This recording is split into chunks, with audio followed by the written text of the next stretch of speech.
गणेशोत्सवात डॉल्बी लावल्यास कायदेशीर कारवाई. चालू वर्षीच्या गणेशोत्सवात कोणत्याही प्रकारचा डॉल्बी लावू दिला जाणार नाही, असा इशारा निपाणी ग्रामीण पोलीस स्टेशनचे उपनिरीक्षक शिवराज नायकवाडी यांनी दिला.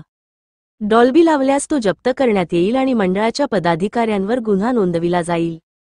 कोगनोळीत छत्रपती शिवाजी महाराज सांस्कृतिक भवन येथे गणेशोत्सव मंडळ पदाधिकारी आणि पोलीस प्रशासनाची बैठक पार पडली.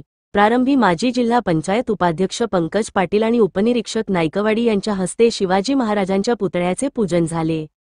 अनिल पाटील यांनी स्वागत केले. नायकवाडी यांनी स्पष्ट केले की मूर्ती प्रतिष्ठापनेसाठी ग्रामपंचायत, पोलीस आणि वीज मंडळ यांची परवानगी आवश्यक आहे. मंडपामुळे नागरिकांच्या येण्या जाण्यास अडथळा होऊ नये. महाप्रसाद रुचकर व पचेल असाच असावा आणि डॉल्बीचा हट्ट कोणी करू नये.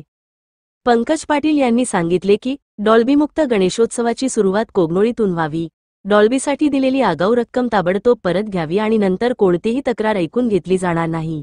बैठकीस ग्रामपंचायत सदस्य दिलीप पाटील, सुजित माने, आप्पासो खोत, संजय पाटील, संजय खोत, महेश जाधव यांच्यासह गावातील मंडळ पदाधिकारी व पोलीस कर्मचारी उपस्थित होते.